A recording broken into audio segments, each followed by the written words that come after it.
The knocking started at exactly 5:17 a.m. I know, because I'd been staring at my phone for the past hour, watching the minutes crawl by in that suffocating darkness that comes just before dawn. The kind of darkness that makes you feel like you're the only person awake in the entire world, drowning in bills you can't pay and decisions you can't make. The apartment was cold. It was always cold. The radiator had given up sometime in October, and my landlord had given up on me around the same time. I pulled the thin blanket tighter around my shoulders, my breath forming small clouds in the air. Outside, the city was still sleeping, or pretending to.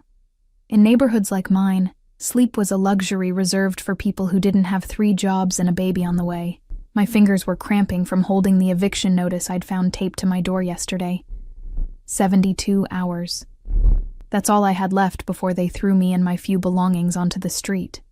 I'd read it so many times the words had started to blur together, becoming just another incomprehensible obstacle in a life full of them. Then came the knocking, not the angry pounding of bill collectors, or the impatient rapping of my landlord. This was different, measured, deliberate. 3 steady knocks that somehow managed to sound both patient and utterly unyielding. I froze, my heart suddenly hammering against my ribs.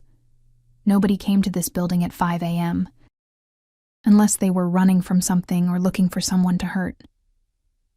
I'd learned that in my 8 months here, in this building that smelled perpetually of cigarettes and desperation. The knocking came again, same rhythm, same terrifying patience. I stood slowly, my legs shaking, though whether from fear or the fact that I'd barely eaten in 2 days, I couldn't tell. The floorboards creaked beneath my bare feet as I crept toward the door, and I winced at every sound. The thin fabric of my oversized t-shirt, one of the few things I had left from my previous life, offered no protection against the cold or the fear crawling up my spine. Through the peephole, I could see nothing but darkness and the vague outline of a shoulder. An expensive shoulder, if fabric could be expensive. Even through the fisheye distortion of the peephole, I could tell the coat was worth more than everything I owned. "Who is it?" My voice came out smaller than I'd intended, barely more than a whisper. Silence. Then a voice, low and precise, with an accent that spoke of expensive schools and dangerous choices. "Miss Rivera, I need to speak with you about Carlos Martinez." The name hit me like a physical blow. Carlos. The man who'd promised me forever and left me with nothing but a baby growing inside me and debts I didn't know existed until he disappeared 6 months ago. The man I'd loved with the kind of desperate, stupid intensity that only 23-year-old girls who should know better are capable of. "I don't know where he is," I said, pressing my forehead against the cold door. "I haven't seen him since." "I know where he is, Miss Rivera." The voice was calm, almost gentle, but there was steel underneath, the kind of steel that could cut through bone without changing tone. "That's not why I'm here. Please open the door. I'm not here to hurt you." Every instinct I had screamed at me to run, to hide, to do anything but open that door. But instinct doesn't pay overdue rent or buy food for an empty refrigerator. And something in that voice, some terrible certainty, made me understand that running wouldn't matter. This man, whoever he was, had found me, and men like that, men who knocked on doors at 5 a.m. with voices like silk-wrapped steel, always got what they came for. My hands trembled as I undid the chain lock, the deadbolt. The regular lock that barely worked anymore. The door swung open, and I found myself looking up, way up, at a man who seemed to absorb all the light in the hallway. He was tall, maybe 6'2" or 6'3", with dark hair graying at the temples and eyes that looked black in the dim light. Everything about him was expensive. The charcoal cashmere coat, the suit underneath that probably cost more than my annual income, the Italian leather shoes that had no business being in a building like this. But it wasn't his clothes that made my breath catch. It was the way he stood, absolutely still, like a predator who'd learned long ago that he never needed to chase. Behind him, half hidden in the shadows near the stairwell, I could make out the shape of another man, bigger, broader. The kind of presence that existed purely to remind you that violence was always an option. The man at my door studied me with eyes that missed nothing. I watched them catalog everything. My bare feet on the freezing floor, the oversized shirt that hung off my increasingly thin frame, the dark circles under my eyes that no amount of concealer could hide anymore, the small swell of my belly that I instinctively tried to cover with my arms. "May I come in?" He didn't wait for an answer, just stepped forward with the kind of certainty that came from never being told no. I stumbled backward, and he closed the door behind him with a soft click that sounded like a cell door locking. The apartment, which had always felt cramped and small, suddenly felt microscopic with him in it. He seemed to take up all the space, all the air, leaving none for me. He didn't sit, even though there was a worn couch nearby. Instead, he stood in the center of my tiny living room, looking around with an expression I couldn't quite read. Not disgust exactly, but something close to it. Or maybe pity. I wasn't sure which would be worse. "You're living like this," he said finally. And it wasn't a question. Hot shame flooded through me, mixing with anger. "What do you want? If Carlos owes you money, I don't have—" "Carlos owes me considerably more than money, Miss Rivera." He turned those dark eyes on me, and I felt pinned by them, like a butterfly on a collector's board. He stole from me, $300,000 to be precise. Money that belonged to people who don't forgive debts. The number was so absurd, so impossibly large, that I almost laughed. Instead, I felt my knees go weak. I grabbed the back of a chair to steady myself. "I didn't know. I swear I didn't. I know." He pulled out his phone, not the regular kind, something sleeker, more secure-looking, and showed me a photograph. Carlos, smiling at the camera, his arm around a blonde woman I'd never seen before. They were on a beach somewhere tropical, drinks in hand, looking like people without a care in the world. He's in the Maldives. He's been there for 4 months, spending my money with his actual wife. The words hit me like separate punches. Actual wife. 4 months. Maldives. I must have made some sound, because suddenly the man's hand was on my elbow, steady and warm, guiding me into the chair I'd been clutching. The gentleness of the gesture was somehow more terrifying than violence would have been. "Breathe, Miss Rivera," he said quietly, and I realized I'd stopped. "I'm not his wife," I whispered, staring at the photo. At Carlos's smile, the same one he'd given me when he said he loved me, when he promised we'd build a life together. He said he couldn't marry me yet because of his immigration status, but that we would after you gave birth to his child, perhaps. The man's voice was gentle, almost kind, which somehow made it worse. Let me guess. He told you he needed to settle his business affairs first, that his family was complicated, that he needed to keep you secret to protect you. Each word was a knife, cutting through every lie I'd told myself, every excuse I'd made. I nodded, unable to speak past the growing lump in my throat. The man crouched down so we were at eye level, and this close, I could see his eyes weren't black at all. They were a deep brown, almost amber in certain lights. There was a scar, thin and white, cutting through his left eyebrow. The faint smell of expensive cologne and something else, gun oil maybe, or just the metallic scent of danger, surrounded him. "My name is Alessandro Vittorio," he said, each syllable precise and deliberate. "And Carlos Martinez made a very serious mistake when he decided to steal from my family. Family." The word hung in the air between us, loaded with meaning I was too afraid to fully contemplate. In the silence that followed, I could hear my own heartbeat, thunderous and panicked. "I don't have his money," I said, hating how small my voice sounded. "I don't have anything. I can see that." His eyes dropped briefly to my stomach, then back to my face. "But you have something Carlos values, even if he's currently too foolish to realize it. You're carrying his child." The way he said it made it sound like a chess piece rather than a baby, a bargaining chip. "What do you want from me?" I asked, though I was terrified of the answer. Alessandro Vittorio stood, towering over me again, and pulled an envelope from his coat pocket. He placed it on the coffee table between us. Expensive paper, thick and cream-colored, the kind that promised either salvation or damnation. "Carlos destroyed something that belonged to me," he said, his voice carrying that same terrible gentleness. More than money. He betrayed a trust, broke an oath. In my world, Miss Rivera, such things require recompense. I stared at the envelope, unable to look away. What's in there? A choice. He moved toward the door, and I felt my lungs expand again, able to breathe properly for the first time since he'd entered. But he paused with his hand on the knob, turning back to look at me with an expression I couldn't read. I was married until yesterday afternoon. 15 years. She decided my lifestyle was too dangerous, too uncertain. She took half of everything I own and left me with divorce papers and an empty house. I didn't understand why he was telling me this. What his divorce had to do with me or Carlos or any of this.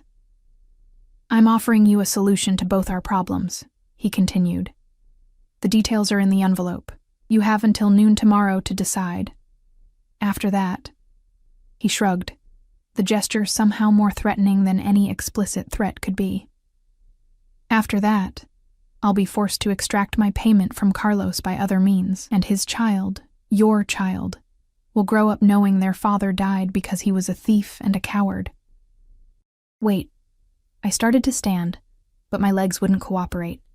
He opened the door, and I could see the other man still waiting in the hallway, patient as a statue. Read the proposal, Miss Rivera. Consider it carefully. I'll return tomorrow at noon for your answer. Then he was gone, leaving only the faint scent of his cologne and the envelope on my coffee table, glowing white in the growing dawn light like a promise or a curse.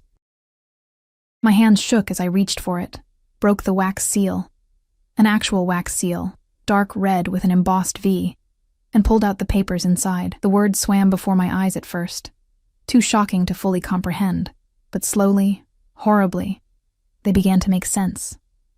A marriage contract, 1 year, complete financial security in exchange for becoming Alessandro Vittorio's wife. His public wife, his visible wife, the one who would accompany him to events and live in his home and help him maintain the image of stability his business required. And at the bottom, in that same precise handwriting I'd seen on the envelope, your child will want for nothing. Neither will you. All I ask is your time and your discretion. The sun was starting to rise outside my window, painting the sky in shades of pink and gold that seemed obscene given what had just happened. I sat in my freezing apartment, holding a contract that promised to solve every one of my problems, and realized that I'd just met the most dangerous man I'd ever encounter, and he'd left me no real choice at all. I didn't sleep. How could I? The envelope sat on my coffee table like a living thing, pulsing with possibility and threat in equal measure. Every time I closed my eyes, I saw Alessandro Vittorio's face, that careful neutrality that somehow communicated more than any expression could. The way his eyes had lingered on my stomach, calculating, assessing. By the time the sun fully rose, I'd read the contract so many times I could recite it. The terms were simultaneously generous and terrifying. 1 year as his wife, public appearances as needed, residence in his home, complete financial support, not just for me, but for the baby. Medical care, education, a trust fund that would ensure my child never knew poverty the way I had, and in exchange, my freedom, my autonomy. 12 months of my life belonging to a man who operated in shadows and spoke of recompense like it was a normal thing to extract from human beings. There was a section about discretion that made my blood run cold. I would not discuss his business. I would not ask questions about his associates. I would not contact law enforcement under any circumstances. Violation of these terms would result in immediate termination of the agreement and forfeiture of all benefits. I wondered what termination meant in Alessandro Vittorio's world. Something told me it wasn't just a polite handshake and a goodbye. At 8 a.m., I forced myself to shower in water that ran lukewarm at best. The bathroom mirror was cracked, splitting my reflection into fragments. A tired girl with dark circles under her eyes, a swollen belly she hadn't asked for, a future she couldn't see clearly no matter how hard she tried. I dressed in my only decent outfit, black pants that were getting tight around the waist, and a cream-colored blouse I'd bought for job interviews that never went anywhere. My hands trembled as I buttoned it, and I had to start over twice. I needed to think. I needed advice. But who could I possibly ask? My mother had died when I was 19, and my father had made it clear that getting pregnant by a man who disappeared made me foolish and unworthy of his help.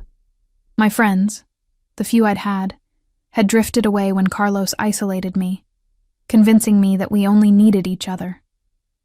So I did what I always did when the walls of my apartment became too suffocating. I went to the diner.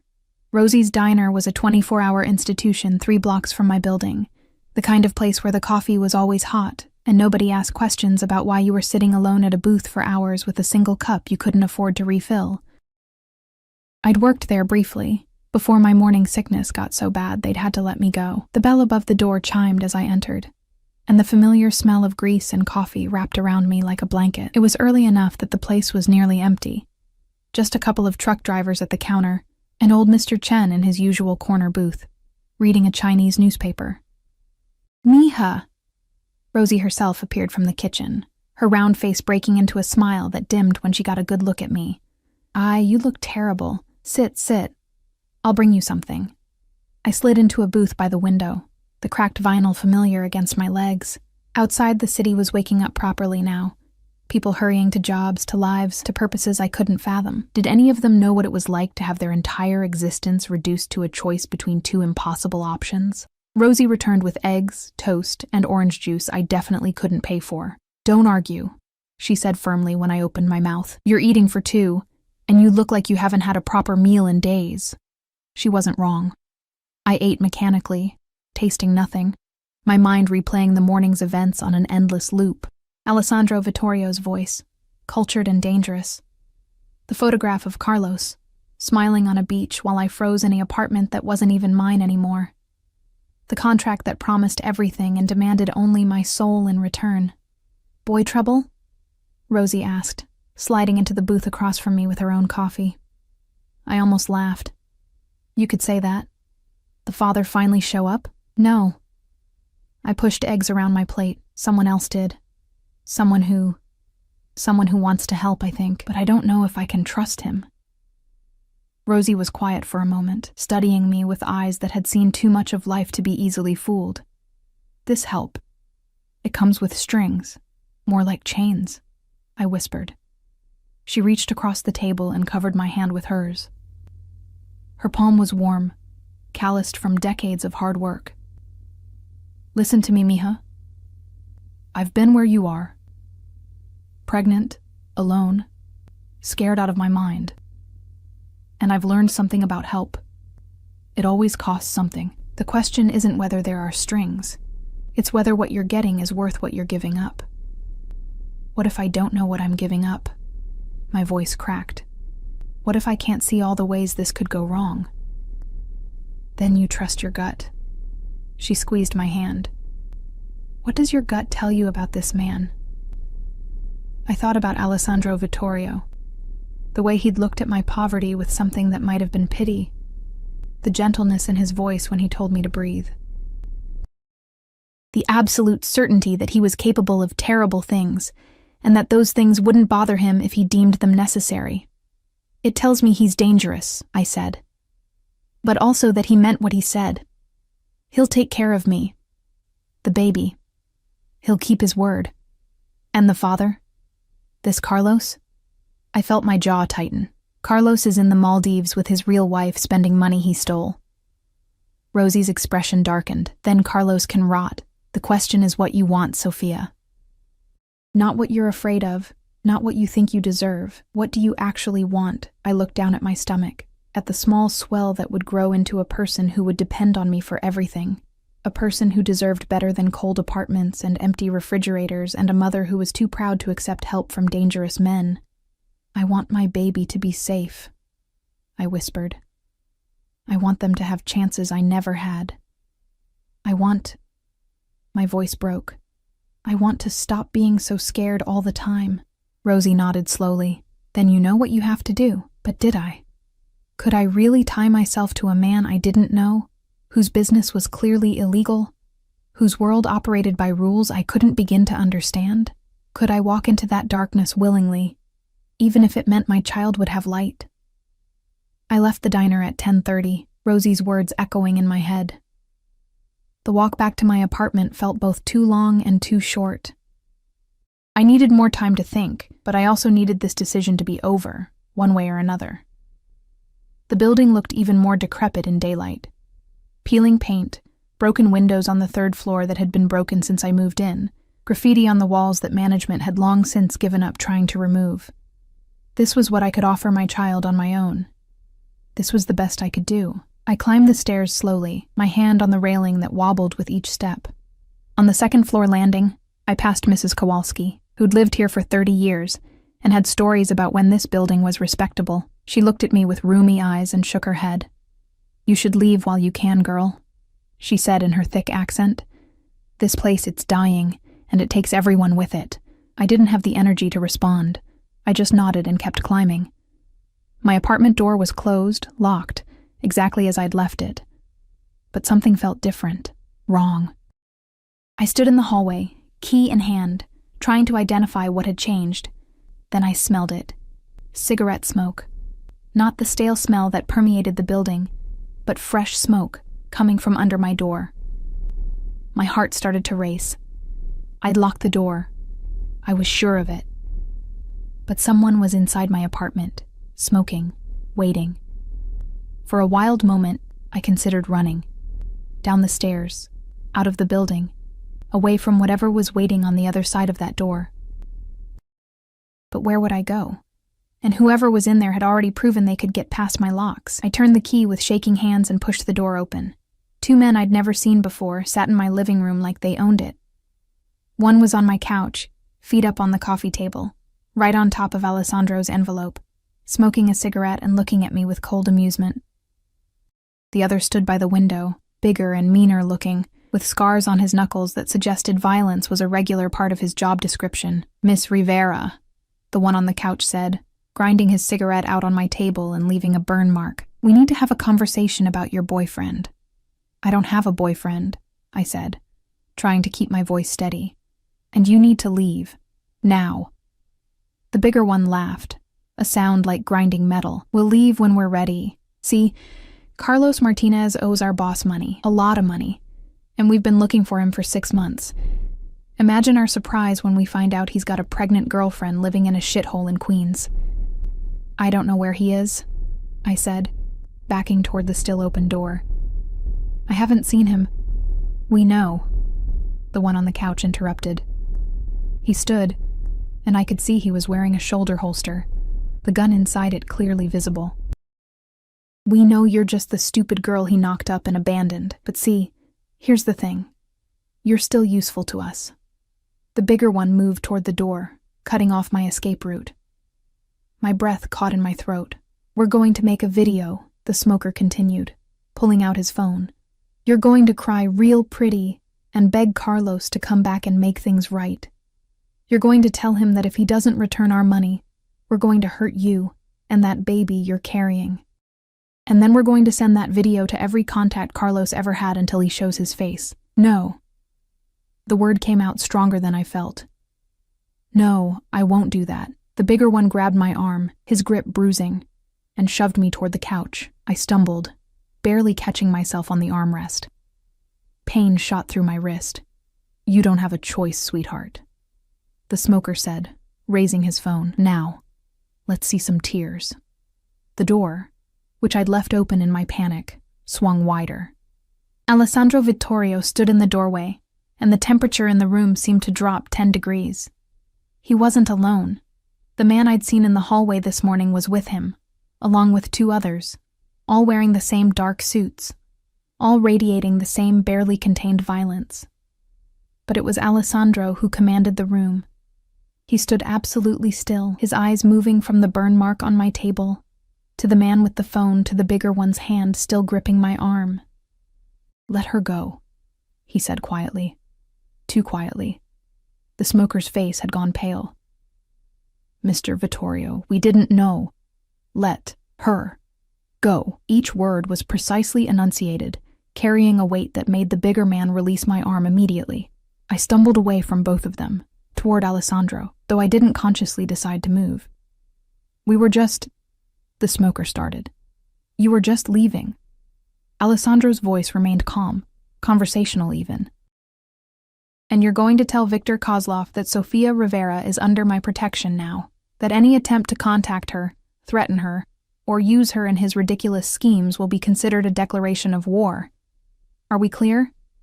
The two men practically fell over each other getting to the door. The bigger one paused just long enough to mutter, "Yes, Mr. Vittorio, crystal clear." Then they were gone, and the apartment was silent except for my ragged breathing. Alessandro crossed the room to me in 3 strides. His hands, warm, steady, cupped my face, tilting it up so he could examine me. "Did they hurt you?" I shook my head, not trusting my voice. His thumb brushed across my cheek, and I realized I was crying. When had I started crying? "Your wrist," he said, his voice tight. "Let me see." I held out my arm, and he examined it with gentle precision, his fingers probing carefully. "Bruised, not broken," he said. Then he looked up at me, and something in his eyes made my breath catch. "This is what your life will look like if you refuse my offer, Sophia. Men like Kozlov, men like Carlos's other creditors, they'll keep coming. They'll use you until there's nothing left to use. Is that what you want?" "No," I whispered. "Then marry me." It wasn't a question. It wasn't even really a demand. It was just a statement of fact, the only logical conclusion to an impossible situation. "Marry me, and I'll make sure no one ever touches you again. You and your child will be untouchable, protected, safe." I looked around my apartment, at the burn mark on my table, at the door that didn't keep anyone out, at the eviction notice still sitting where I'd left it. Then I looked at Alessandro Vittorio, at this dangerous, powerful man who'd somehow appointed himself my protector. "Okay," I heard myself say. "Yes, I'll marry you." Something shifted in his expression. Relief, maybe, or satisfaction. "Good," he said softly. "Pack whatever you want to keep. You're leaving with me. Now." "Now?" I looked around wildly. "But I thought, noon, you said—" "That was before Kozlov's men broke into your home and threatened you." His voice hardened. "You're not spending another second in this place. Marco," he gestured to one of the men who'd come with him, "will help you pack. 10 minutes. Whatever doesn't fit, we'll replace." It should have felt like I was being kidnapped. Rushed, pressured, given no real choice, but instead, as I threw my few belongings into the same duffel bag I'd brought when I first moved in, I felt something I hadn't felt in months. Hope. Maybe it was foolish. Maybe I was trading one cage for another. But at least this cage came with protection, with safety, with a man who'd looked at my bruised wrist and gotten an expression in his eyes that promised retribution. I was closing the duffel when Alessandro appeared in my doorway, holding something. The envelope. The contract. "You'll need to sign this," he said. "My lawyer will witness it."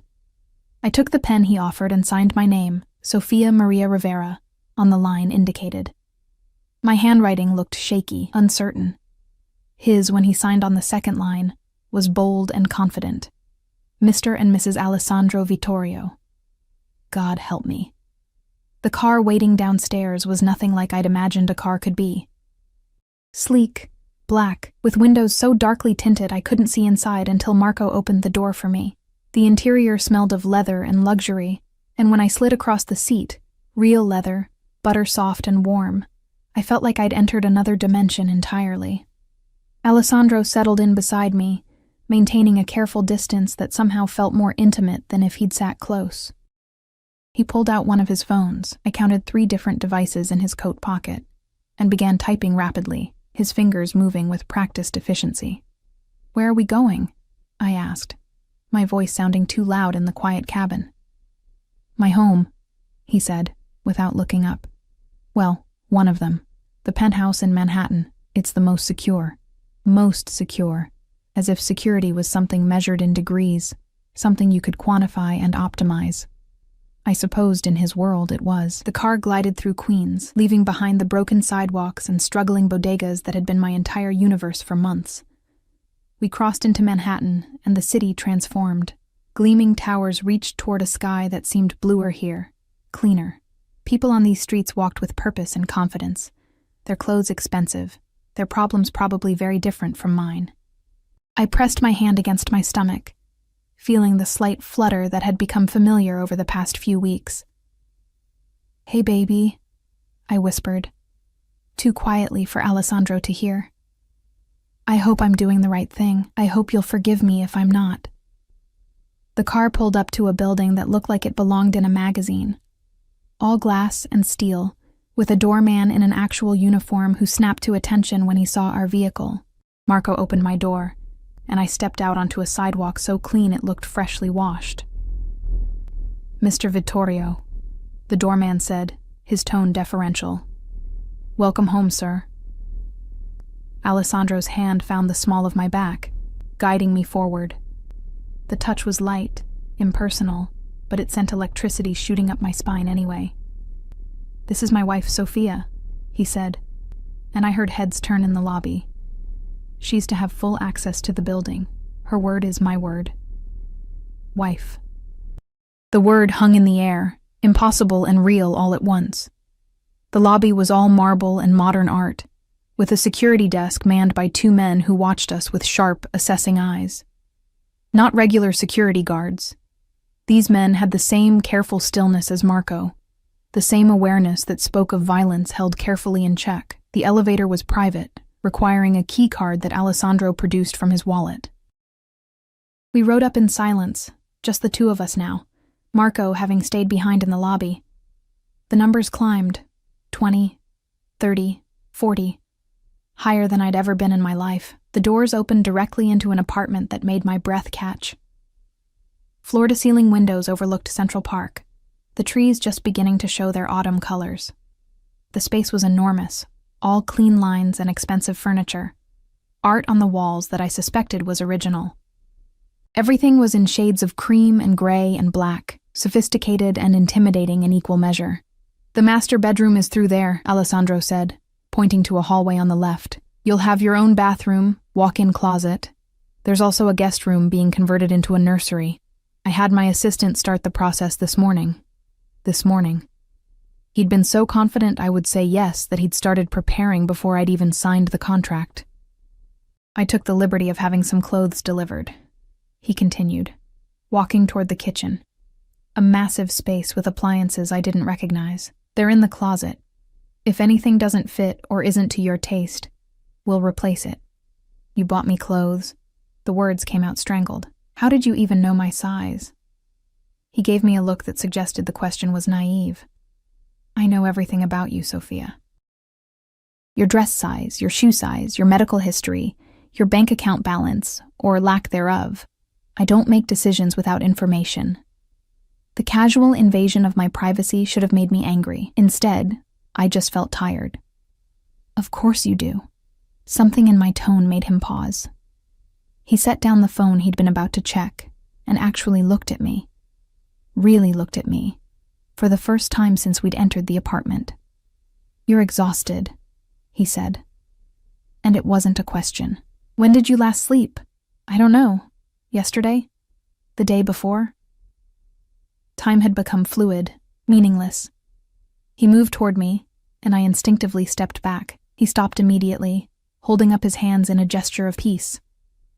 "I'm not going to hurt you, Sophia. I need you to understand that, whatever else I am, whatever you've heard or will hear about me, I don't hurt women. I don't hurt children. Those are lines I don't cross. You hurt people, though." I wasn't sure why I said it, why I was poking at this dangerous man. Maybe I needed to know exactly what I'd gotten myself into. "Yes," he said simply. "I hurt people who deserve it, people who steal from me, betray me, threaten what's mine. But you're not those people. You're—" He stopped, seeming to choose his words carefully. "You're under my protection now. That means something in my world. It means everything. What's mine?" The possessiveness in those words should have terrified me. Instead, after months of being nothing to anyone, being claimed felt almost like relief. "I should show you the bedroom," he said, shifting back to business. "You need rest. We have a dinner tonight at 8. Business associates I need you to meet. But until then, sleep. Eat. There's food in the refrigerator, or I can have something brought up. Tonight?" I followed him down the hallway, my mind reeling. "But shouldn't we wait?" He pushed open a door, revealing a bedroom larger than my entire previous apartment. A massive bed dominated the space, covered in what looked like silk sheets. Word is already spreading that I've taken a new wife. Every moment we delay in making a public appearance, my enemies will see as weakness. We need to be seen together. Soon. Preferably tonight. The bedroom had the same floor-to-ceiling windows as the living room, offering a view that made my knees weak. I could see the entire park from here. Could see the city spreading out in all directions like a promise or a threat. "The closet is through there," Alessandro said, gesturing to another door. "Bathroom is there. If you need anything, there's an intercom system.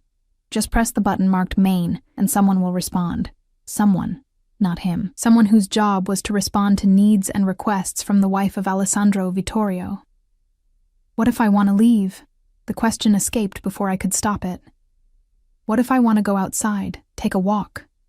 His expression tightened almost imperceptibly. Then Marco or one of the other guards will accompany you. You don't go anywhere alone, Sophia. Not anymore, so I'm a prisoner. I'd known this would be part of the deal, but hearing it stated so baldly still hurt. You're protected, he corrected. There's a difference. Kozlov's men proved why this is necessary. There are others like them, worse than them. People who would use you to get to me, now that you're my wife. I won't allow that. He moved to leave, then paused in the doorway. The contract specified 1 year, Sophia. 12 months. After that, if you want to leave, you can. I'll set you up somewhere safe. Make sure you and the child are provided for. But for that year, you live by my rules. You accept my protection. You play the role we've agreed to. Are we clear? I nodded, not trusting my voice. Good. Rest now. I'll wake you at 6 so you have time to prepare for dinner. Then he was gone, and I was alone in a bedroom that cost more than I'd earn in a lifetime, looking out at a view that seemed to belong to someone else's life entirely. I should have felt grateful, safe, protected, just as he'd promised. Instead, I felt like I'd made a deal with the devil and was only now beginning to understand the price. I must have fallen asleep, because I woke to gentle knocking and the smell of food. The light outside had changed, golden hour, the sun beginning its descent toward the horizon. I sat up groggily, disoriented, until I remembered where I was. The knocking came again. Miss Rivera? A woman's voice, accented, Italian maybe. Mr. Vittorio asked me to bring you food and help you prepare for this evening. I opened the door to find a woman in her 50s, elegantly dressed, holding a tray with soup, bread, and what looked like fresh fruit. Her smile was warm but professional. I'm Maria, she said, moving past me to set the tray on a small table by the window. I've worked for Mr. Vittorio for 12 years. I'll be helping you adjust to your new life here. New life. As if I could just shed the old one like a coat that didn't fit anymore. I'm not very hungry, I started to say, but Maria was already shaking her head. You need to eat. For the baby. Mr. Vittorio was very specific about this. And you need to look your best tonight. There will be many eyes on you, many questions about who you are and where you came from. She moved to the closet and began pulling out dresses. He chose this one, she said, holding up a deep emerald silk that probably cost more than my car used to. He has excellent taste. It will complement your skin tone beautifully. I ate the soup mechanically, while Maria laid out clothes, shoes, jewelry. She talked the entire time about the building, about Alessandro's preferences, about what would be expected of me at dinner. The important thing is to stay close to him, she said, helping me into the dress an hour later. Don't wander off, don't accept drinks from anyone else, don't discuss his business, just smile, be gracious, and let him do the talking. The dress fit perfectly, skimming over my small bump in a way that made it less obvious. Maria did my makeup, subtle but polished, and styled my hair into soft waves that made me look like someone else entirely. Someone who belonged in penthouses and expensive restaurants. When I looked in the mirror, I barely recognized myself. Alessandro was waiting in the living room when I emerged, and the way his eyes swept over me made heat flood my cheeks. He'd changed into a different suit, this one charcoal gray with a subtle pinstripe, and looked like he'd stepped out of a magazine spread. Beautiful, he said simply, offering his arm. Are you ready? No, I wasn't ready. I wasn't ready for any of this. Not the dress, not the penthouse, not the role I was about to play. But I took his arm anyway, felt the solid strength of him beneath the expensive fabric, and nodded. Yes, I lied. I'm ready. The restaurant was called Maria, and even I, with my limited knowledge of fancy dining, had heard of it. 2 Michelin stars, 6-month waiting list. The kind of place where people proposed and celebrated anniversaries and made business deals worth millions. We were seated immediately, naturally, at the best table in the house, a corner booth with a view of the dining room and both exits. Alessandro positioned himself so his back was to the wall, and I realized this was habit, instinct, always watching, always ready. Within minutes, people began approaching our table. Men in expensive suits who shook Alessandro's hand and eyed me with curiosity. Women dripping in diamonds who air-kissed his cheeks and sized me up like competition. "This is my wife, Sofia," Alessandro said, again and again, his hand possessive on mine each time. "We were married this morning." The reactions varied. Surprise, skepticism. In a few cases, barely concealed hostility. But no one dared question him directly. They just smiled their practiced smiles and offered their congratulations and retreated to their own tables where I could feel them watching, whispering. "Breathe," Alessandro murmured in my ear during a brief moment alone. "You're doing well." "They all think I'm a gold digger," I whispered back. "Some cheap girl who trapped you." His hand tightened on mine. "Let them think what they want. Their opinions are irrelevant, but they weren't irrelevant to me. I could feel the weight of their judgment, their assumption that I was nothing more than a pretty face who'd gotten pregnant and lucked into a fortune. If only they knew the truth was so much more complicated." Dinner arrived. I'd let Alessandro order for me, too overwhelmed to make decisions, and I picked at my food while conversation swirled around us. Business talk, carefully coded, references to shipments and territories and arrangements that sounded legitimate until you paid attention to what wasn't being said. I was finishing my second glass of water when a woman approached our table, late 30s, stunning in a way that took effort and money, wearing a dress that probably cost more than a car. She walked with the confidence of someone used to getting what she wanted. "Alessandro," she purred, completely ignoring me. I heard rumors, but I had to see for myself. "Married? Again? Already?" Alessandro's expression went carefully blank. "Veronica, this is my wife, Sofia." Veronica finally deigned to look at me, and the dismissal in her eyes was immediate and cutting. "How sweet. Tell me, dear, how long have you two known each other?" "Long enough," Alessandro said, his voice taking on an edge I hadn't heard before. "Long enough to know about his late-night meetings? His business trips that last for weeks? His tendency to—" She leaned in conspiratorially, her perfume cloying and overwhelming. "Collect broken things and try to fix them?" "Veronica." There was steel in Alessandro's voice now, sharp enough to cut. "Walk away. Now." Something dangerous flashed in her eyes, but she straightened, that false smile back in place. "Of course. Congratulations on your marriage, darling. I'm sure it will be just as successful as the last one." She left, and I realized I'd been holding my breath. "Who was she?" I asked when I could speak again. Alessandro was quiet for a long moment. "My ex-wife's sister," he finally said. "She never approved of me, never thought I was good enough for her family." "She's not wrong, but that doesn't mean I have to listen to her poison." His ex-wife's sister, God. What had I walked into? We left the restaurant shortly after, Alessandro's hand never leaving the small of my back as we navigated through the dining room. I could feel eyes following us, whispers trailing in our wake. In the car, Alessandro made several phone calls in rapid Italian, his tone clipped and authoritative. I stared out the window at the city lights, at all the people living normal lives with normal problems, and wondered if I'd ever feel normal again. "You did well tonight," Alessandro said when he finally ended his last call. "I know it wasn't easy." "Everyone thinks I'm just some girl after your money," I said, still looking out the window. "Everyone thinks what I want them to think," he corrected, "which is that you're my wife and therefore untouchable. That's all that matters." Back at the penthouse, exhaustion crashed over me like a wave. Alessandro walked me to my bedroom door, and for a moment, we stood there in awkward silence. Tomorrow we'll go to my lawyer to make everything official in terms of your status, finances, medical coverage, he said, and we need to discuss security protocols more thoroughly. But tonight, rest.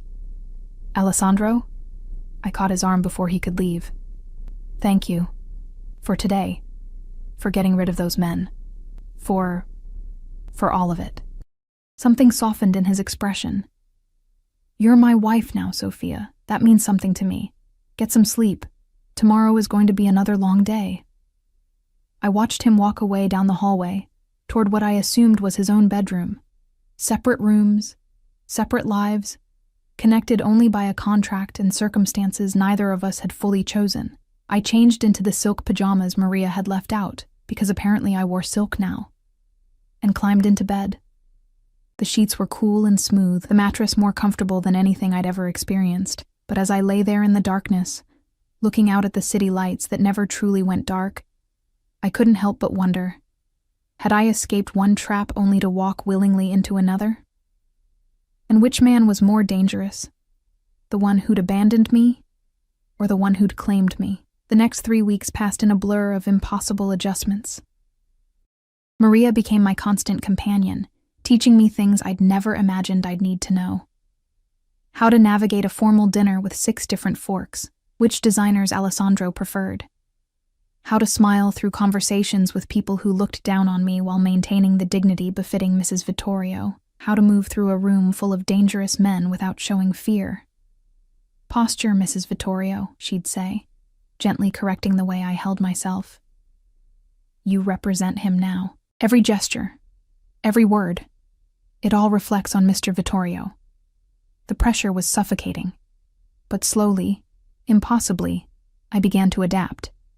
Alessandro was gone most days, leaving before I woke and returning after I'd gone to bed. Our interactions were brief, professional. He'd ask about my doctor's appointments. He'd arrange for me to see the best obstetrician in Manhattan, naturally. He'd inquire if I needed anything. He'd remind me of upcoming events where my presence was required. But he never touched me beyond what was necessary for appearances, never asked about my past beyond what was relevant to our arrangement, kept a careful, respectful distance that should have felt like relief, but instead felt like loneliness. The penthouse, for all its luxury, felt like a beautiful cage. I could go to the gym on the building's 40th floor, but only with Marco hovering nearby. I could shop, but only at approved stores with a guard trailing behind. I could walk in Central Park, but never alone, never without the constant awareness that I was being watched, protected, controlled. My body changed rapidly. At 18 weeks now, the baby was unmistakable.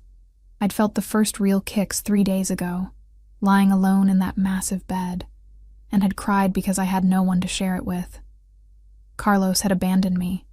Alessandro was a stranger, and my child was growing inside me, about to be born into a world I didn't understand. It was a Thursday afternoon when everything shifted. I was in the nursery, a room that had been transformed by designers into something out of a magazine, all soft grays and whites with hand-painted murals of clouds and stars, when I heard voices from the living room. Loud voices, Alessandro's, tight with barely controlled anger, and another man's, equally furious. You can't be serious, the other man was saying. You married some random girl you met 3 weeks ago? What the hell were you thinking? My personal life is none of your concern, Matteo. The hell it isn't. You're my brother, Alessandro, and you're acting crazy. Dad would be... Dad is dead. Alessandro's voice went deadly quiet. And I don't answer to you about my choices. Brother. Alessandro had a brother. He'd never mentioned family, never given any indication that he had people who cared about what he did.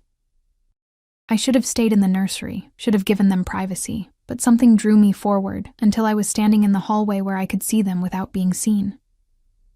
Matteo was younger than Alessandro, maybe late 20s, with the same dark hair but lighter eyes. He was pacing the living room like a caged animal, his expensive suit rumpled like he'd been wearing it for days. 3 weeks, Matteo said again. You've known this girl for 3 weeks, and she's already pregnant.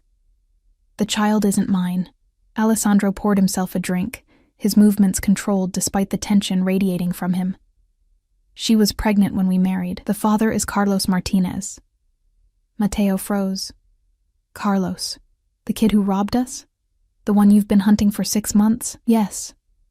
So this is revenge. Mateo's laugh was bitter. You married his pregnant girlfriend for revenge. That's insane, even for you. It's not revenge. Alessandro drank, his eyes distant. It's complicated. Complicated. Mateo moved closer to his brother, lowering his voice, but I could still hear him. Or is this about Isabella? About proving you can move on, have a family, be normal? Don't. The warning in Alessandro's voice was clear. Don't bring her into this. She's already in this. Everything you've done since the divorce has been about her. The late nights, the obsessive work, and now this, marrying a stranger, playing house with someone else's baby. You're not fooling anyone, Alessandro. Least of all yourself. I pressed my hand against my stomach, feeling the baby move, and something sharp twisted in my chest. Was that all I was? A replacement? A way for Alessandro to fill the void his ex-wife had left? Sofia is my wife, Alessandro said, his voice steady but strained. That's all you need to know. She's under my protection, and anyone who threatens her threatens me.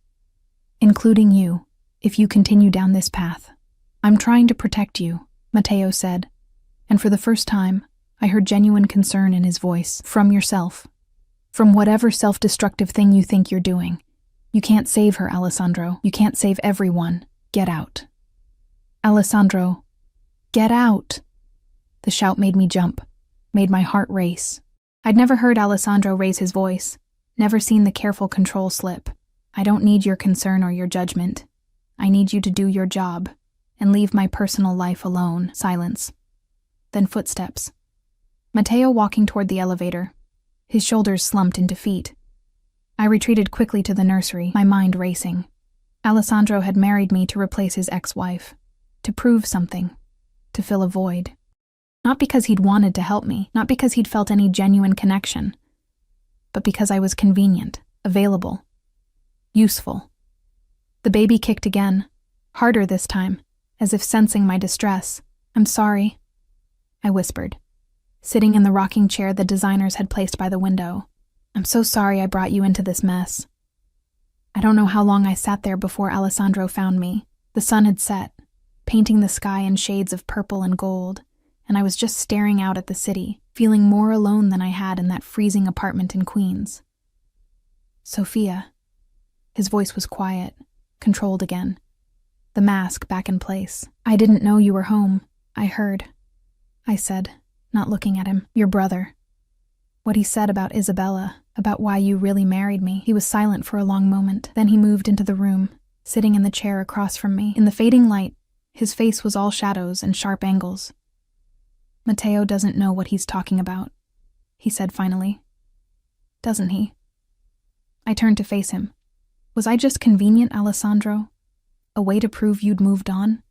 Someone else's baby to raise so you could play at being the family man your ex-wife wanted? No. The word was sharp, definitive, then softer. Not entirely. The honesty surprised me. I'd expected denials, deflection. Not this raw admission. I won't lie to you, Sophia. When I first learned about you, about your situation with Carlos, yes, there was an element of revenge. He'd stolen from me, betrayed my trust. Taking something he valued seemed appropriate. He leaned forward, his elbows on his knees. But that's not why I came back. That's not why I gave you the contract. Then why? My voice cracked. Why did you really do this? He was quiet for so long I thought he wouldn't answer. Then, because when I saw you in that apartment, freezing and alone and still trying so hard to be strong, you reminded me of someone, not Isabella, my mother. I hadn't expected that. Your mother? She was 17 when she got pregnant with me. Unmarried, poor, from a village in Sicily where that kind of thing meant shame for your entire family. His voice went distant, remembering. My father, my biological father, was from a wealthy family. He wanted nothing to do with her, left her with nothing but promises he never intended to keep. The parallel wasn't lost on me. What happened to her? She survived, Barely. Worked herself to death trying to give me a decent life. She was 34 when she died, but she looked 60, worn down by poverty and men who used her, and a world that punished her for a choice she'd made at 17. He looked at me then, and I saw something raw in his eyes. When I saw what you were facing, I couldn't walk away. I couldn't let another woman suffer like my mother did, not when I had the power to prevent it. Tears were streaming down my face now, and I didn't bother wiping them away. So I'm your penance. Your way of making up for not being able to save her. Maybe. He stood, moved to the window, his reflection ghostly in the glass. Or maybe I saw a woman who deserved better than what she'd been given, and I had the means to provide it. Does the motivation really matter, Sophia? You have security. Safety. Your child will have everything mine didn't. Everything except a father who actually wants them, I said bitterly. He turned sharply. I will be a father to your child. That was part of our agreement. I will provide, protect, raise them as my own. They will have my name, my resources, my love. What more could they need? The truth. I stood, my hands clenched into fists. They'll need to know the truth, that their real father abandoned them. That their mother married a stranger out of desperation. That this whole thing is built on lies and convenience and survival. Alessandro interrupted, crossing the room until he was standing in front of me. It's built on survival, Sophia. On two people who needed something from each other and made a deal. There's no shame in that. Isn't there? I looked up at him. This man I'd tied my life to. This stranger I was supposed to trust with my child's future. Don't you ever wish it could be different? Real? Something flickered across his face. Longing, maybe, or regret. Every day, he said quietly. I wish every day that I could be normal. Have a normal marriage, a normal family, a normal life, but I'm not normal, Sophia. I'm a man who operates in shadows and makes money from things polite society pretends don't exist. This, he gestured between us, this is the best I can offer, the best I can be. The baby kicked then, hard enough that I gasped and pressed my hand to my stomach. Alessandro's eyes dropped immediately to where my hand rested, and something in his expression shifted. May I? He asked, his voice uncertain in a way I'd never heard before. I nodded, and he placed his hand next to mine, large and warm against the silk of my dress. We stood like that for a long moment, waiting. Then the baby kicked again, right against his palm, and I watched wonder bloom across his face. Strong, he murmured, like their mother. I'm not strong, I said, tears falling again. I'm terrified, all the time. I don't know how to be your wife, how to raise a baby in this world, how to... Sophia. He cupped my face with his free hand, forcing me to look at him. You survived months alone, pregnant, with nothing. You've adapted to a life completely foreign to you in 3 weeks. You faced down Kozlov's men without breaking. You are the strongest person I know. Then why do I feel like I'm drowning? Because strength doesn't mean you don't struggle. It means you keep going despite it. His thumb brushed away my tears. And you're not alone anymore. You have me. For better or worse, for the next year, you have me. The next year. The reminder was like cold water. This wasn't forever. This wasn't real. In 9 months, I'd give birth, and in 12 months, I'd be free to leave. This was temporary, a business arrangement with an expiration date. But standing there with his hand on my stomach, feeling my baby kick against his palm, it felt terrifyingly real. I should let you rest, Alessandro said, stepping back, the moment broken. You've had an emotional day. Wait. I caught his hand. Stay, just for a few minutes, please. I don't want to be alone right now. He hesitated, and I could see the war playing out behind his eyes, the careful distance he maintained, the professional boundaries he'd established. But then he nodded and sat back down, and I returned to the rocking chair, and we sat in companionable silence as the last light faded from the sky. Tell me about her, I said finally. Your mother. What was she like? And to my surprise, he did. He told me about Maria Vittorio, about her laugh that could light up a room, and her hands that were always working, always trying to make something from nothing, about how she'd sung to him in Italian, old songs from her village, about how she'd died when he was 16, leaving him alone in a world that had never been kind to either of them. The man who raised me after she died, Antonio Vittorio. He wasn't my biological father, but he gave me his name, his business, his world. Alessandro's voice was soft in the darkness. He taught me how to survive, how to thrive, how to never let anyone make me feel small again. Everything I am, good and bad, comes from him. Do you miss him? Every day. He died 5 years ago. Heart attack, sudden and brutal. He was the only real father I ever knew. He looked at me then. That's why I meant what I said, Sophia. I will be a father to your child. I know what it's like to grow up without one, to feel that absence. I won't let your baby feel that. The sincerity in his voice broke something open in my chest. Thank you, I whispered. We sat in silence until I started to doze, my body finally surrendering to exhaustion. I felt Alessandro lift me. When had he gotten so close? And carry me to my bedroom. Felt him lay me gently on the bed, pull the covers over me. Sleep, Sophia, he murmured, and I felt his lips brush my forehead. You're safe here, I promise. I wanted to tell him that safety wasn't enough, that I wanted more. Connection, honesty, maybe even love someday. But sleep was already pulling me under, and the words dissolved before I could form them. When I woke the next morning, there was a note on my nightstand in his precise handwriting. Had to leave early for business in Boston. Back tomorrow night. Marco has his orders. Take care of yourself and our baby. Our baby. Not your baby, not the baby. Ours.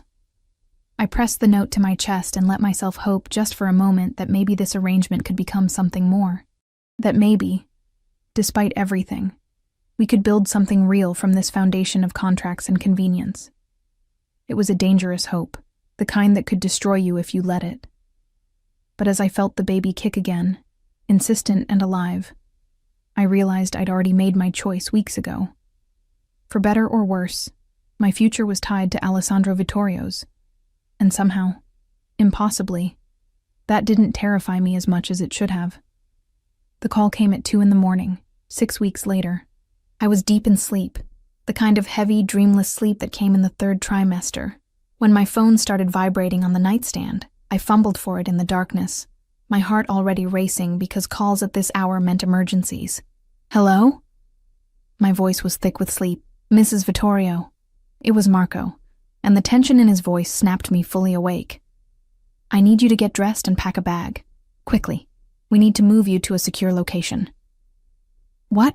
Why? Where's Alessandro? Mr. Vittorio there's been an incident. He's alive. Marco added quickly, hearing my sharp intake of breath. But there was an attempt tonight, on his life, and we have intelligence that suggests you may be a target as well. The room spun. I pressed my hand against my stomach. 24 weeks now. The baby growing stronger every day, and tried to breathe. What kind of incident? I can't discuss details over the phone. Please, Mrs. Vittorio, get dressed. 5 minutes. He hung up, and I was moving before I fully processed what was happening. Clothes, phone charger, the medical file my obstetrician had given me in case of emergencies. My hands were shaking so badly I could barely zip the bag. Marco was at my door in exactly 5 minutes. Along with 3 other guards I recognized from the building. Their faces were grim, professional, and that scared me more than anything. Where is he? I demanded as they hustled me toward the private elevator. I want to see Alessandro. He's at a secure facility receiving medical attention, Marco said, his hand firm on my elbow as we descended. He gave explicit orders that you were to be protected first. That's what we're doing. The car was different this time, an SUV with bulletproof glass and a driver who drove like he was fleeing a war zone. We tore through the empty streets of Manhattan, and I watched the city I'd come to know blur past, my heart hammering against my ribs. They took me to a building in Brooklyn, nondescript and industrial looking from the outside. But inside, it was surprisingly comfortable. A safe house, Marco explained, one of several Alessandro maintained throughout the city. "You'll stay here until Mr. Vittorio gives the all clear," Marco said, doing a sweep of the rooms with practiced efficiency. "There's food in the kitchen, secure phone lines. Don't go near the windows. Don't open the door for anyone except me or someone with the correct passphrase." "What's the passphrase?" I asked, feeling surreal. This couldn't be my life. This couldn't be happening. "Tempest." Marco's expression softened slightly. "It was Mr. Vittorio's mother's favorite word. He said you'd remember it." Tempest, a storm, chaos. Fitting, given the circumstances. Marco left, and I was alone in the safe house with 2 guards stationed outside and a phone that wouldn't tell me anything about Alessandro's condition beyond stable.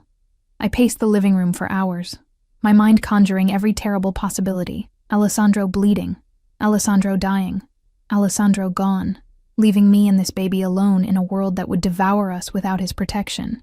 It was dawn when the phone finally rang. "Sophia." His voice was rough, pained, but alive. So beautifully alive. "Alessandro. God, are you okay? What happened? Where are you?" "I'm fine. A few broken ribs, some stitches, nothing permanent." He coughed, and I heard him wince. "There was an ambush tonight. Kozlov, trying to send a message about territory disputes. His men were waiting outside a meeting. They didn't expect me to have backup positioned nearby. You could have died." The words came out strangled. "You could have..." But I didn't. His voice gentled. "I'm fine, Sophia. And you're safe. That's what matters. When can I see you?" Silence. Then, "It's not safe yet. Kozlov is still out there. Still angry. I need to handle this. Permanently. It could take a few days. Maybe a week." "A week?" I pressed my hand against my stomach, feeling the baby's reassuring movement. "Alessandro, I can't." "You can. You're strong. Remember? You'll stay at the safe house, and Marco will keep you updated. I promise I'll come to you as soon as I can." There was something in his voice I'd never heard before. Fear, maybe. Or vulnerability. This man who always seemed so controlled, so certain, sounded scared. "Be careful," I whispered. "Please. Whatever you're planning to do, be careful. Always." A pause. "Sophia? The baby. They're okay?" "Yes. Active, actually. Won't stop kicking." I heard something that might have been a laugh or a sob. "Good. That's good. I have to go. But I'll call again soon, I promise." The line went dead, and I was alone again. The week that followed was the longest of my life. Marco brought me updates twice a day. Carefully sanitized versions of what was actually happening out there in Alessandro's world. There had been meetings, negotiations, resolutions to ongoing disputes. The kind of corporate language that meant blood had been spilled, and bodies had been moved, and territories had shifted hands. I tried not to think about it too much, tried not to imagine Alessandro. My Alessandro, the man who'd held my face so gently, who'd felt my baby kick with wonder, doing the terrible things I knew he was capable of. On the 5th day, I woke up to cramping. Not terrible at first, just uncomfortable, like bad period cramps. But they got worse as the morning progressed, coming in waves that made me double over. "Marco!" I called out, and he was there in seconds. "Something's wrong. The baby..." I didn't need to finish. He had his phone out, barking orders in rapid Italian. Within 20 minutes, I was in another car, racing toward Mount Sinai Hospital, with Marco's hand gripping mine and his voice reassuring me that everything would be fine, that Alessandro's personal doctor was already waiting. The hospital was a blur of bright lights and urgent voices. They got me into a room, hooked me up to monitors, and I heard the most beautiful sound in the world. My baby's heartbeat, strong and steady. "Braxton Hicks contractions," the doctor said, a kind-faced woman in her 50s, who'd apparently been on Alessandro's payroll for years. "False labor, common in the 3rd trimester, especially under stress, but we want to monitor you for a few hours to be safe. Stress. That was one word for it. I was lying in the hospital bed, watching the monitors track my baby's heartbeat, when the door opened, and Alessandro walked in.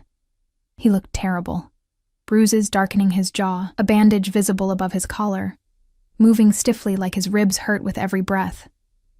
But his eyes, when they found mine, were filled with such raw relief that I started crying. "You're supposed to be handling things," I said through my tears. "Staying away until it's safe." "Fuck safe." He crossed the room and pulled me into his arms, careful of the monitors and IV lines. "Marco called. Said you were in the hospital. Nothing else mattered."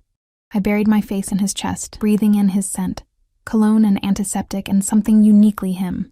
"I'm okay. The baby's okay. It was just false labor. Just." His arms tightened around me. "You scared 10 years off my life, Sophia." "Good. Now you know how I felt when Marco told me you'd been shot at." He pulled back enough to look at me, and I saw something shift in his expression. Something that looked like understanding. "You were worried about me." "Of course I was worried." I hit his chest lightly, mindful of his injuries. "You idiot. You could have died, and I would have been left here alone with our baby and—" I stopped, realizing what I'd said. "I mean, my baby. The baby. Not our baby," Alessandro said firmly. "You said it right the first time. Our baby, Sophia. Mine and yours. Not biologically, maybe, but in every way that matters." The tears came harder now, and I couldn't stop them. "I don't want this to be just business anymore. I don't want to count down the days until the contract ends. I took a shaky breath. "I want this to be real. I want us to be real." Alessandro's hand cupped my face, his thumb brushing away tears. "Sophia, it's been real for me since the moment I saw you sitting in that freezing apartment, reading your eviction notice with tears in your eyes, but your spine still straight. Since you opened the door for me at 5 a.m, even though you were terrified. Since you signed that contract and trusted me to keep my word. But you said, the contract, 1 year, and then I could leave. I gave you an exit, a choice, because you deserved one." His forehead rested against mine. "But God, Sophia, I've been praying every night that you wouldn't take it. That maybe, somehow you'd choose to stay. Choose us." "Us," I whispered, testing the word. It felt right. It felt like coming home. "I love you." The words came out rough, unpracticed, like he'd never said them before and wasn't sure how they'd be received. "I know I have no right to. I know this started as business and convenience and maybe a little revenge, but somewhere along the way, you became everything. You and this baby. You're my family, my real family, and I will spend the rest of my life protecting you, providing for you, loving you, if you'll let me." I kissed him, pulled him down to me despite the monitors and the hospital bed and the doctor who was probably still outside. Kissed him like I'd been wanting to for weeks, like he was oxygen, and I'd been drowning. When we finally broke apart, we were both breathing hard. "I love you too," I said. "I think I have for a while. I was just too scared to admit it. Too scared that it wasn't real, that I was just convenient, that—" "You were never convenient," he interrupted. "You were terrifying. You made me feel things I'd locked away after my divorce. You made me hope for things I'd given up on. You made me want to be better, to be the man my mother would have been proud of." The baby kicked then, hard enough that Alessandro felt it against his chest. He looked down in wonder, his hand moving to my stomach. "They know your voice," I said softly. "They always move when you're around." "Smart baby." He smiled, and it transformed his face, made him look younger, lighter. "Takes after their mother." "What happens now?" I asked, reality creeping back in. "With Kozlov? With all the danger?" Alessandro's expression hardened slightly. "Kozlov is no longer a threat, neither is Carlos. He's been dealt with. The money has been recovered, and certain messages have been sent to anyone else who might consider challenging us. You're safe now, Sophia. Truly safe. I should have asked what dealt with meant. Should have questioned the darkness that flickered across his face, but I was tired of being afraid. Tired of questioning every good thing that happened to me. "Okay," I said simply. "I trust you. Even knowing what I am, what I do. I know you're dangerous. I know you operate in a world I don't fully understand and maybe never will. But I also know you kept every promise you made to me. You protected me. You gave me and this baby a future. My voice cracked. You made me feel safe for the first time in my entire life. So yes, Alessandro, I trust you. He kissed me again, softer this time, reverent. I'm going to marry you again, he murmured against my lips, properly this time. Not a contract, not a business arrangement, a real wedding, with your choice of venue and dress and guests. If you'll have me. I'll have you, I whispered. On one condition. Anything. No more secrets. No more separate bedrooms. No more pretending this is temporary. If we're doing this, really doing this, I want all of you. The good and the bad and everything in between. Deal. He kissed my forehead, my cheeks, my lips. God, Sophia. You have no idea what you've given me, what you've both given me. The doctor chose that moment to return, clearing her throat diplomatically. Well, everything looks good. Baby's heartbeat is strong, contractions have stopped. I'd like to keep you overnight for observation, but I think you'll both be fine. Both? Alessandro raised an eyebrow. All three of us, doctor. Don't forget about me. She laughed. All three of you, then. I'll give you some privacy. When she left, Alessandro pulled a chair next to my bed and took my hand. Tell me about the nursery. You've been making changes, haven't you? Maria said you had opinions about the color scheme. And just like that, we were talking about normal things, paint colors and baby names and whether we should find out the gender or be surprised. We talked until visiting hours ended, and then Alessandro pulled rank and money and stayed anyway, sleeping in the uncomfortable chair beside my bed, with his hand never leaving mine. 4 months later, I gave birth to a daughter. Lucia Maria Vittorio came into the world screaming, all 7 pounds and 3 ounces of her, with dark hair and Alessandro's amber eyes, and my nose. She was perfect. Impossibly, miraculously perfect. Alessandro cried when the doctor placed her in his arms. Actually cried, tears streaming down his face as he looked at our daughter with such love, it made my chest ache. "Hello, little one," he whispered. "I'm your papa, and I promise, I swear on everything I am, that I will protect you and love you for the rest of my life. You and your mother, my girls, my family." Lucia wrapped her tiny hand around his finger, and I watched my husband, my real husband now, we'd remarried 3 months ago in a small ceremony with just his brother and Maria and a few close friends, fall completely, irrevocably in love with a child who wasn't biologically his, but was his in every way that mattered. The next morning, there was a knock on my hospital room door. Marco entered, looking uncomfortable, holding a large envelope. "Mrs. Vittorio," he said formally. "This arrived for you. It's from Carlos Martinez." The name sent ice through my veins. I'd almost forgotten about Carlos, about the man who'd started this whole chain of events. Alessandro had told me he'd been handled, but I'd assumed that meant paid off, or scared off, or possibly dead. Not writing letters. Alessandro took the envelope before I could, his jaw tight. "I'll read it first." "No." I held out my hand. "I need to see it. Whatever he has to say, I need to know." The letter was short, written in Carlos's familiar handwriting on prison stationery. My hands shook as I read. "Sophia, I don't expect forgiveness. I don't deserve it. I was a coward and a liar, and you and our child paid the price for my mistakes. Vittorio found me in the Maldives. He gave me a choice, prison or death. I chose prison. 20 years, minimum security, in exchange for testimony against some of his rivals. It's more mercy than I deserved. I signed away all parental rights to the baby. Vittorio insisted, and I agreed. He'll be a better father than I ever could have been. Better man too, though that's not saying much. I hope you're happy. I hope the baby is healthy. I hope someday you can forgive me for being too stupid and selfish to see what I had until it was gone. I'm sorry. For everything. Carlos." I read it twice, then handed it to Alessandro without a word. He scanned it quickly, then tore it into precise pieces and threw them in the trash. "He doesn't get to do this," Alessandro said, his voice tight with barely controlled anger. He doesn't get to ask for your forgiveness or ease his conscience. He had his chance, and he chose to abandon you. I know. I looked at Lucia, sleeping peacefully in her bassinet. But I think I'm glad he's alive, that he chose prison instead of running again. And I'm glad he signed away his rights.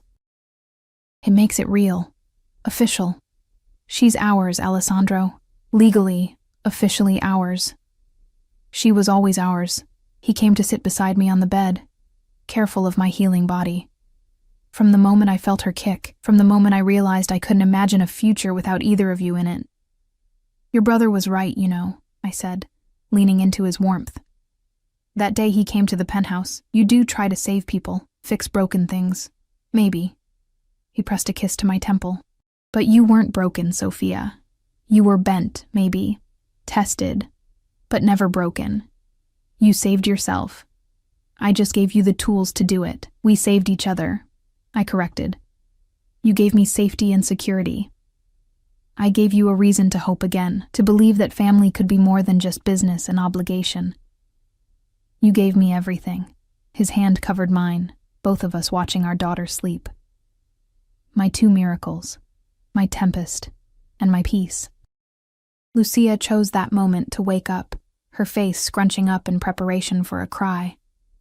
I reached for her, brought her to my chest, and watched as Alessandro's hand automatically went to her tiny head, protective and gentle. This man who commanded empires and inspired fear in hardened criminals was utterly conquered by a newborn baby. What are you thinking? I asked, seeing the faraway look in his eyes, that my mother would have loved you both so much. His voice was thick with emotion. That Antonio would have been proud, that somehow, despite everything, despite all my mistakes and sins and the blood on my hands, I ended up with something pure and good and worth protecting with my life. We're not going anywhere, I promised. You're stuck with us, Alessandro Vittorio. For better or worse, forever, forever.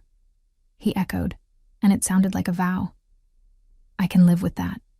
6 months later, we moved out of the Manhattan penthouse and into a house in Westchester, still secure, still carefully protected, but with a yard where Lucia could play someday, a garden where I could grow tomatoes like Alessandro's mother used to. A home, not just a fortress. Matteo became Uncle Matteo, showing up every Sunday for dinner and teaching Lucia Italian lullabies. Maria became Nonna Maria, spoiling her granddaughter shamelessly, and I became simply Sofia Vittorio. Not the poor girl who got pregnant and abandoned, not the convenient replacement wife, but Alessandro's partner, his equal, his love. The contract I'd signed at 5 a.m. in a freezing apartment sat in Alessandro's safe, a reminder of how far we'd come. Sometimes I'd take it out and read it, marveling at how clinical it all seemed, how impossible it was that something born from desperation and revenge and convenience had transformed into this. Into love, into family, into forever. On our first anniversary, the real one, from our second wedding, Alessandro woke me before dawn, not with a knock on the door this time, but with his lips on mine and our daughter babbling happily in her crib nearby. "What are you doing?" I mumbled, still half asleep. "It's 5 a.m, he said, his eyes warm with humor and love. "1 year ago, I knocked on your door at this time and changed both our lives. I thought we should celebrate by waking me up at an ungodly hour. By reminding you that every impossible thing that's happened since started with a choice you made, a brave choice. A choice to trust a stranger and take a leap of faith." He pulled me into his arms. "Thank you, Sophia, for opening that door, for signing that contract, for giving me a chance to prove that even men like me can be redeemed by love." I kissed him, tasting coffee and forever on his lips. "Thank you for knocking, for offering me a way out of the darkness, for keeping every promise you made." Lucia started crying, demanding attention, and we both laughed. Alessandro got up to get her, and I watched as he scooped her up, whispering to her in Italian, promising her the world. This was my life now, our life.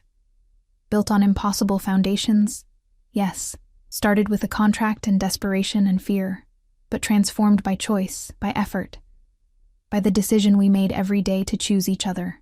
The knock at 5 a.m. had turned my life upside down. just like Alessandro promised it would. But I wouldn't change a single moment of it, not one.